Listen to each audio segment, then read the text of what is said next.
Good afternoon, ladies and gentlemen, boys and girls. Welcome to another fantastic week with Pensutir Coptic Youth Radio program, broadcast every Thursday from 2 to 3 p.m. Your lovely hosts for today, Thursday, March the 29th, 2012, Monique Ishak, Maz Nasr, and Mary Gundy. And yours truly, John Magala, on 3ZZZ 92.3 FM.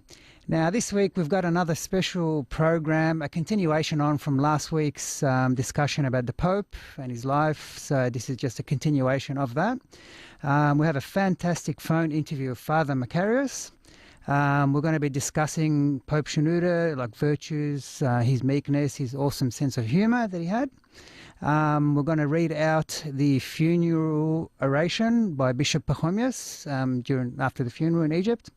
As always, today's podcast could be found on 3ZZZ.com.au for the next week. If you're not already a member or posting, please ensure that you hop online and join our Facebook page. Also, any email feedback is greatly appreciated. Any requests can be emailed to us on copticyouthradio@gmail.com.au.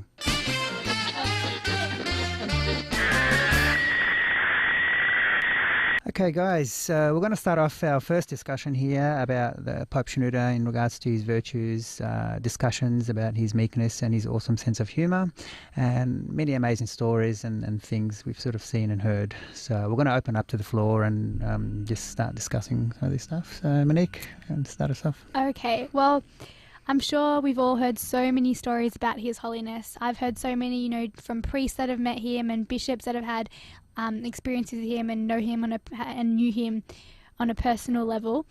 And we've heard about so many of his qualities and virtues. But I think the one that seems to stand out the most to me, the one that seems to be most consistent with all the priests and people who've spoken about him, was His Holiness's great level of humility and meekness. It seems that he was a very humble, meek person, despite his being, a great pope and leader of the whole Coptic Church. I remember sense of humour, like he'd come down that level. Yeah, he even came down to us as being really funny, and he tried. And I've heard a priest describe him as the personal pope. They say that everyone that encountered him, he's treated with a very personal basis, sort of thing. And I remember a story, this just kind of outlines his humility. It was when I was younger, when he came to Australia. I did meet him. It was just once, but I remember it was in Donvale at the Coptic Centre, and he was walking into a big meeting with all the bishops, and he stopped and went out of his way because we smiled at him, and because we were in awe, me and my sisters, that wow, the Pope's here. And we stopped and smiled at him, and he came up to us, hugged us, and stopped to take a photo with us. Wow. And so that just really shows that he comes down from his high position as Pope and shows love to everyone. And he's really down to earth as well. Yeah. Have you got any experiences? Well, like I was telling you guys before, I got stuck with him in a doorway before. In 2002 when he came to Australia. And the Year 12s at St. Mary's Coptic College were actually chosen to greet him at the door when he got there. And I was manning one of the doors as he was walking through, and we got stuck there together. And he's like, "Oh, what's your name?" And I go, "My name's Marlene." And he's like, "Oh, what year level are you doing?" And I said, "I just finished Year 12. He goes, "You better have done well." And then I said to him, "Yeah, inshallah, hopefully I've done well." And then he goes, "Rabbana ma'aki," and then he slapped me across the face. Slapped across the face. Even though he was such a huge leader in our church, and he was so down to earth, and he was literally a father figure for us. So it was beautiful just to have that encounter with him. That's really nice. Yeah. What about you, Mary? Sort of any stories? I don't have any personal stories, but the other day someone had mentioned to him, as Monique was saying, he was a personal father. Like, he actually made you feel as though you were the only person in his life at that point in time. So whether you'd speak to him, just as a child, or ask for his blessings. Abuna Daud Lamai was saying, there was a bishop waiting, or I think it was a bishop or priest waiting to have a meeting with the Pope. And so he was waiting for, 15, 20 minutes because there was somebody having a meeting with the Pope prior. And so he was thinking, was someone really big, a bishop or a metropolitan? And so who walks out of this store was a 15-year-old little boy complaining that, he was having some problems with his mum. And so the Pope spent 15, 20 minutes just, going, no, don't do that. Your mum's, don't do this to your mum. So, it's, even though it was a bishop waiting for the next meeting, he spent 15, 20 minutes of his time with this 15-year-old person. So it just makes you feel that much, you mean he cares the world about to everyone. him. Yeah. He had that effect on every sort of person. He cares about everyone. Even Abuna Macarius was telling us a really nice story, and it just shows how much love he's got. Abuna Macarius was in Egypt, and he came in and saw someone in just a plain, simple galabeah, like the monks wear, nothing fancy, not Pope attire at all. And the Pope, this was the Pope, and the Pope said to Abuna, "Oh, just come with me." And so he followed him, and he gave him a plate of meat, raw meat, and then Abuna was like, what's his fault? But obviously he didn't question it because it's the Pope and you don't question the Pope. And so he followed him, and then the Pope got down on his knees and went into a cave and took some meat and put it in the cave, and then came out holding some puppies. Was it puppies? Yeah, a litter of puppies.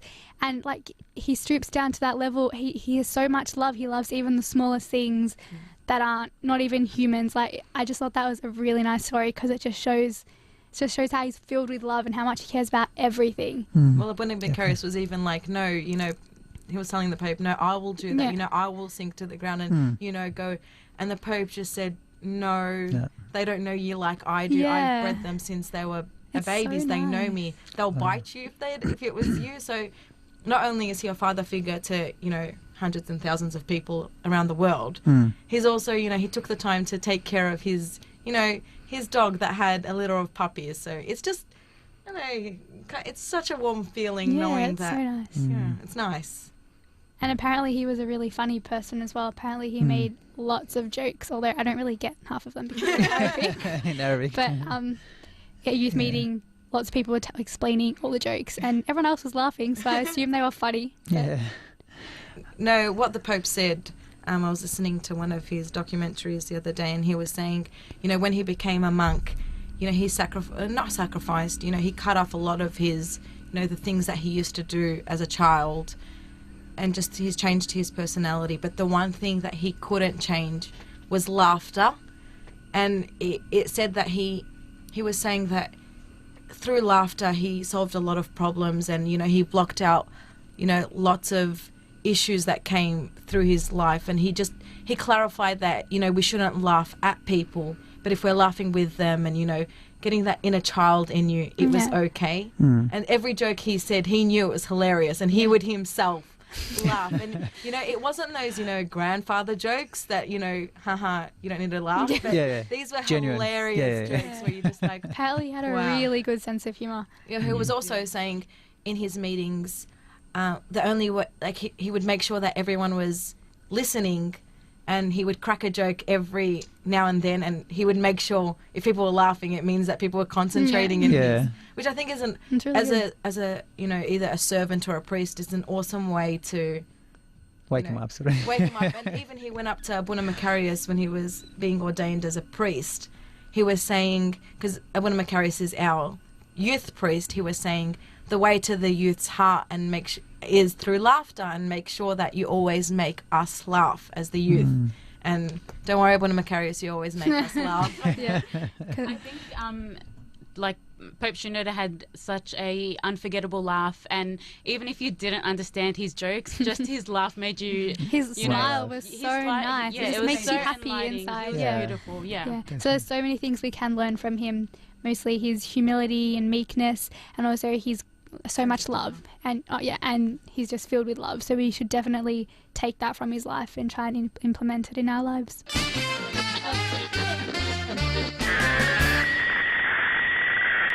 Okay, guys, we're back again. Just a continuation with certain like sermons and things that the Pope has done that has an effect on us. Personally, myself, there's a really nice sermon he was discussing about coming back to God. So in regards to prayer, so very, very powerful words where he was discussing things like it's not good enough just to stand and pray for 2 minutes and then just feel like you're bored and then walk away or go on with your day.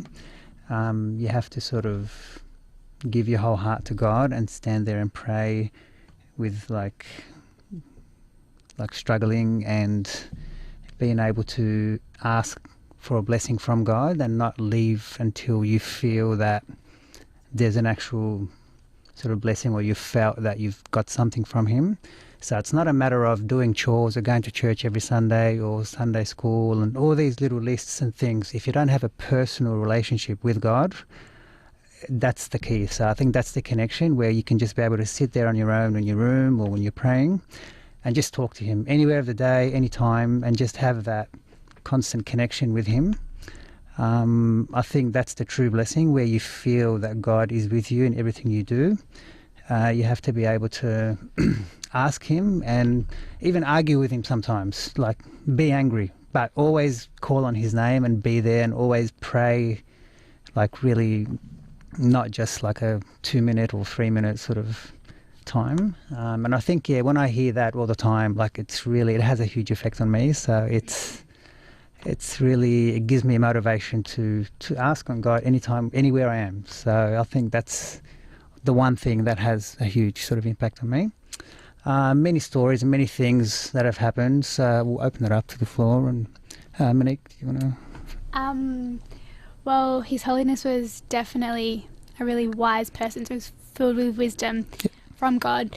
And he said he had so many sermons, and they were all such nice, touching sermons. But one that really stood out to me, the one that it really touched me, was just a part of a sermon that he said, and it was really nice. He said, so he was talking about what it's going to be like on Judgment Day when we have to face God, and he said, so Saint Mark, he's going to meet the Lord, and behind him he's going to have the whole city of Alexandria, and he's got something to be proud of. He said Saint Anthony will go to God and he'll have behind him millions of monks that he started monasticism, so he's going to have behind him millions of monks. Saint Paul will have cities, countries and nations, and then us, we're going to go empty-handed, and we're not going to have, we've got barely anything good that we've done, and we're going to be struggling to just stand. We're going to be struggling to just account for our own sins, let alone have millions of people behind us. And that it really touched me because I thought like how true that is, and I just thought that was a really nice kind of just what they sacrifice. Yeah. I mean, they can go to say, yep, we've given up everything, and it makes us think like, what have we done in our lives? So it's it can be a really life-changing, of course, sermon. So it's just a part of it. But this just proves how humble he was. Yeah. For him to say that he's going to go to the Lord with nothing. Yeah, so he's talking about us as well as himself. Yeah. When we all know that he's that going to go to the Lord with a all million of his talents. That's really true. Showing him I've done this and I've done this, and then the Lord will come up to us and said, what do you have to give, or what have you done? Then we can say, we haven't done much. It just shows the amount of love he has for his people, and like, he puts us first, no matter what he's gone or done, like he's always there for his people. And it just makes us think, wow, how little have we done, and how much more there is for us to do, and how much more good there is that we can do, that we have to do, so that we can face the Lord, without feeling like we're always going to feel like we haven't done enough, but we've got to aim to not go empty-handed. Sort of thing. Definitely. I also wanted to mention, obviously you just mentioned his intelligence and his wisdom, and he actually wrote more than 100 books for us Copts, and a lot of his sayings were actually worldwide known. So the one that I really liked the most was, it was in Arabic actually, and it's Rabbena Mawgood, which means God is present, always, everywhere. And I love that because no matter what happens, God is always He's around. always there, yeah. And there was also that other one, obviously, that relates to us. And it's the a church without youth is a church without a future. And I've got a lovely one here, actually, I'm reading at the moment. It's called Have You Seen the One I Love? Contemplations on the Song of Songs. So far from what I've read, very, very nice. Yeah. Check it out. There was that one where I think he said everything will pass. Tribulation exists forever. Yeah, that's right, that one. So we're always in a constant struggle. From what I understood, he's always telling us to sort of keep God's commandments and love one another. So love your brother. So the people who hate you or you can't forgive, that's where you need to go and sort of be forgive others, and always love one another, as yourself. And that's one thing I took from a lot of things he's.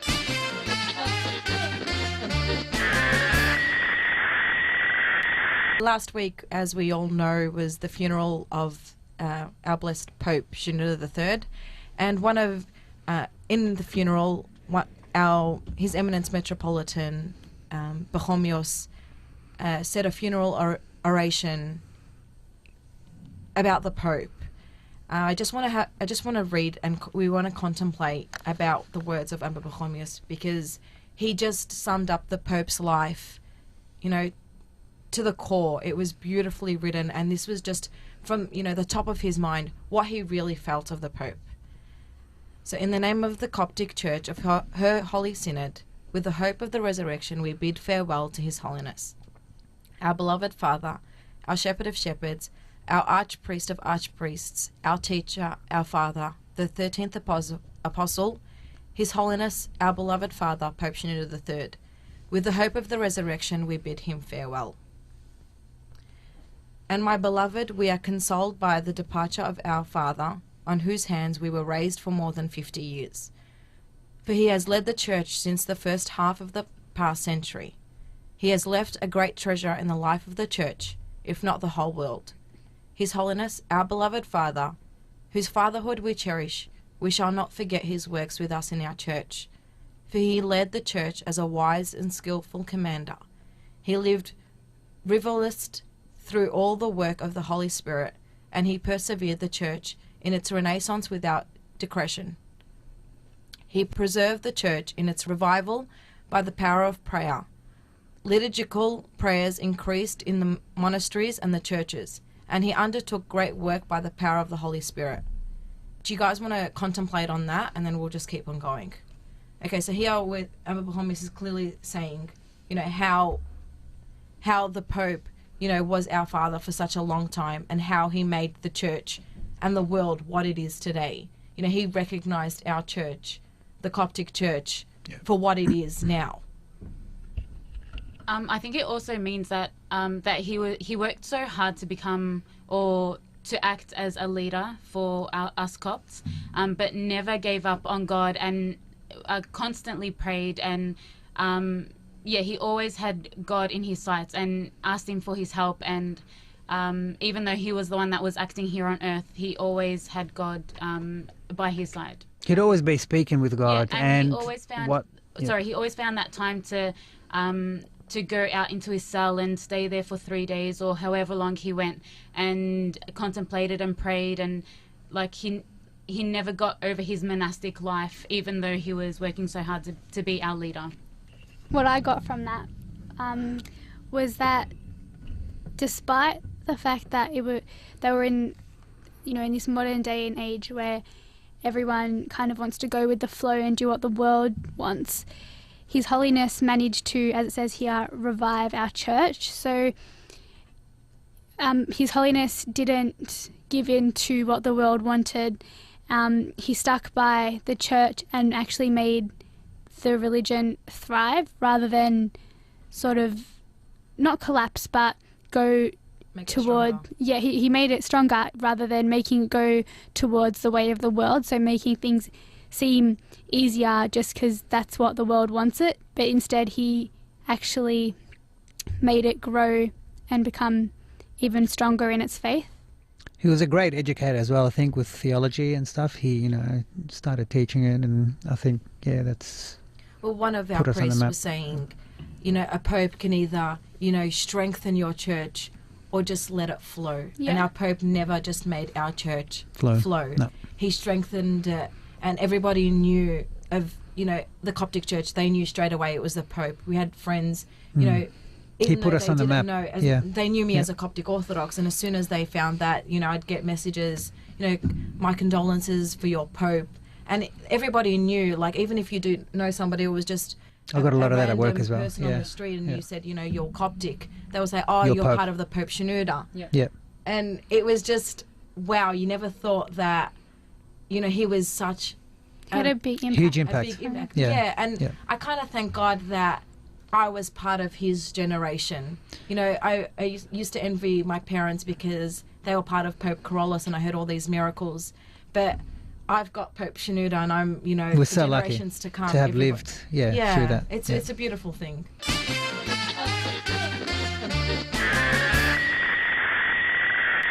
We're fortunate today to have with us a very special guest. We've got today Father Macarius Baba.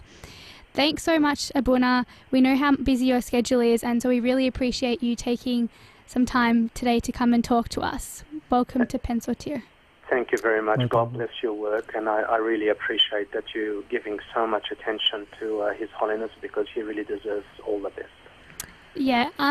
So, Abuna, we thought that it would be really good to have you on board with us today, just to maybe, because you've had a personal, you knew His Holiness on a personal level, so I'm sure you've got many experiences and stories you can share with us, any of his qualities, anything that you loved about him. So just wondering if you could please just share some of those great memories with us, please.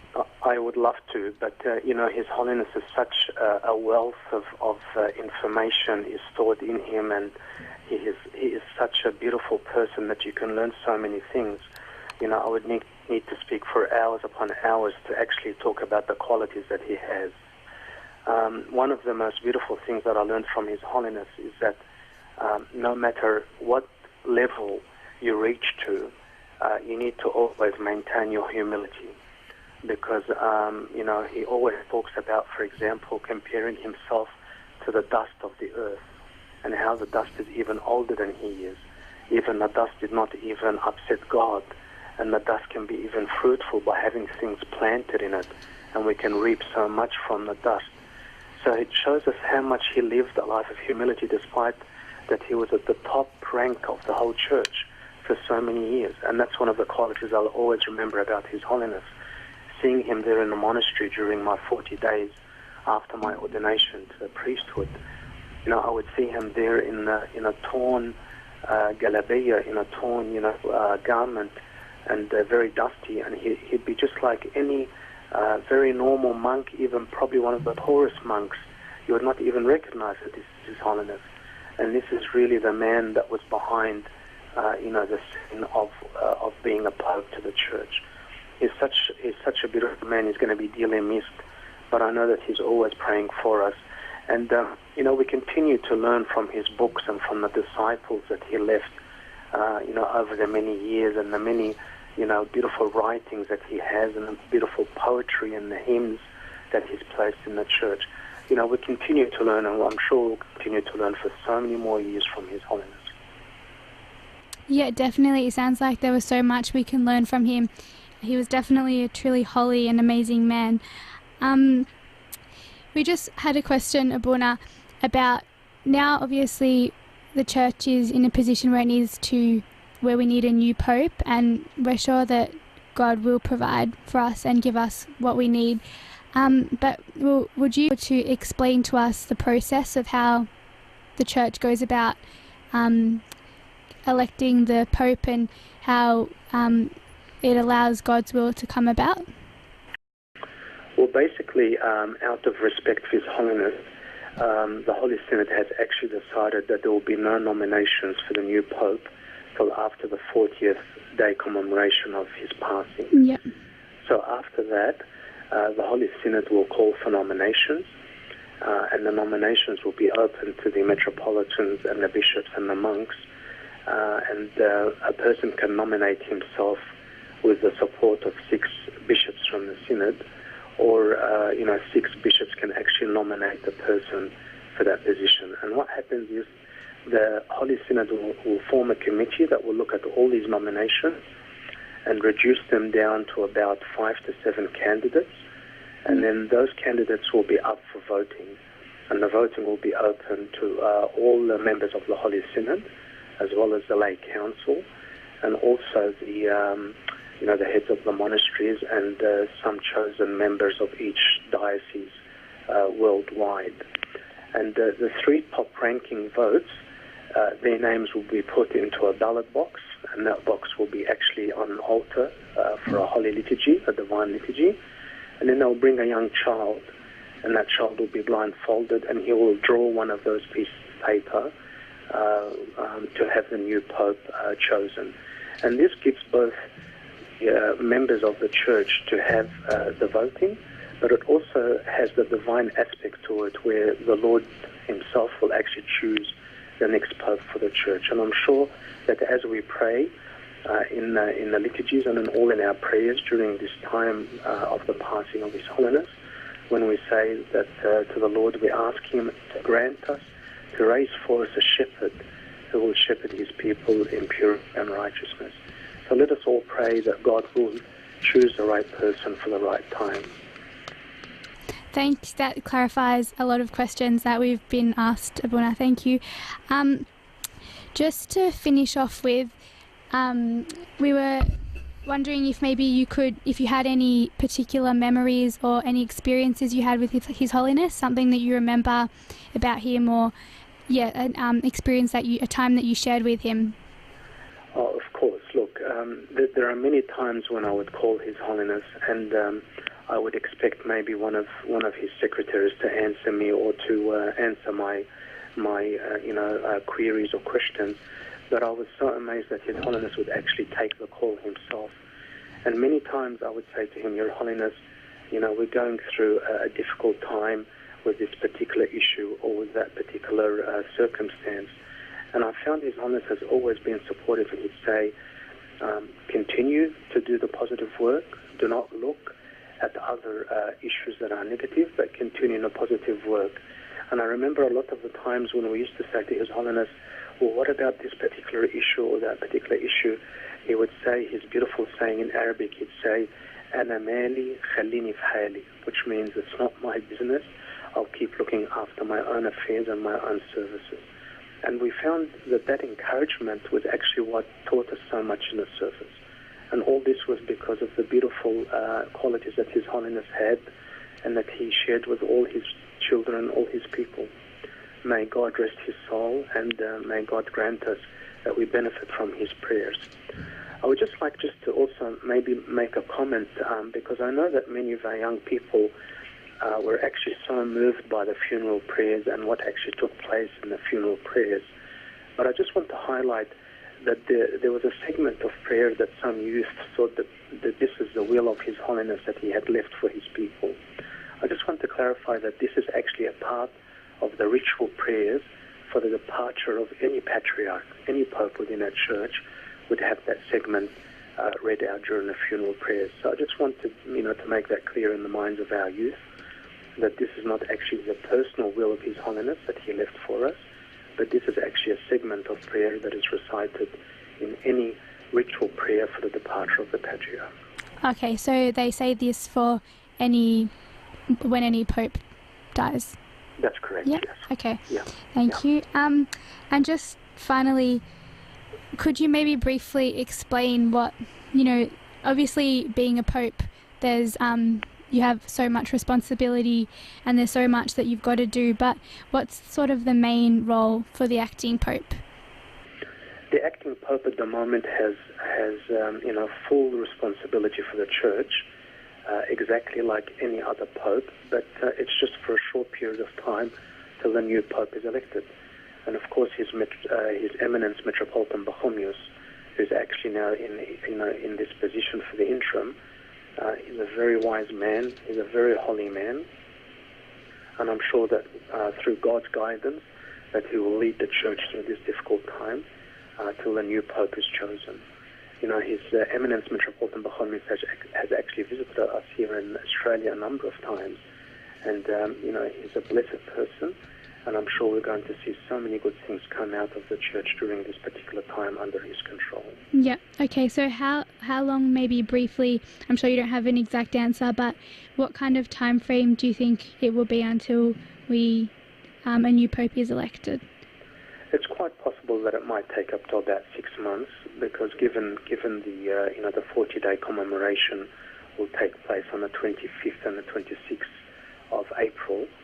And then the nominations will be open for approximately about 20 days after that. Yep. And then the committee will look at those nominations and reduce them down. And then they would have the elections. And then after the elections, they would have the altar ballot. And then after the altar ballot, they would have the enthronement of the new pope.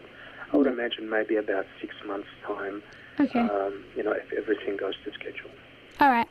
Thank you so much, Abuna, for your time and for taking out the time to talk to us. I'm sure that you've answered a lot of many people's questions, and I'm sure that all the youth that are listening have benefited greatly from you speaking to us, and it's just reinforced how much of a great man His Holiness was. Thank you so much. Definitely. God bless you all, and may God bless the program Pensotir, and I look forward to always hearing good news about you. Thanks, Abuna.